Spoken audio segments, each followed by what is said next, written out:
بورسعيد اليوم. Report said today. مصداقية الخبر من قلب The الحدث. credibility of the news from the heart of the event. اسمي آية سليمان، ممثلة من القاهرة. كنت بقدم في المهرجان السنة دي مونودراما امرأة وحيدة، تأليف المؤلف الإيطالي داريو فو، وإخراج وإعداد نص وسينوغرافيا للأستاذ عمرو أمين. النص باختصار بيتكلم عن غربة المرأة في المجتمع الذكوري، المرأة المقهورة اللي كان ليها أحلام رومانسية وأحلام للتحقق، وكلها طبعا راحت منها، ووصلت لمرحلة إنها عندها هلاوس وأصبحت مريضة نفسيا.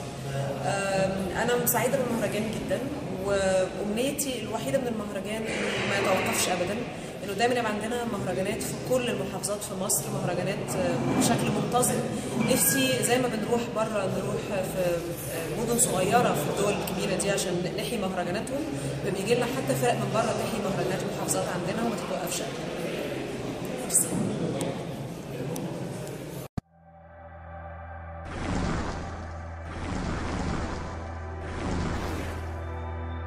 بورسعيد اليوم. Report said today. مصداقية الخبر من قلب The الحدث. credibility of the news from the heart of the event.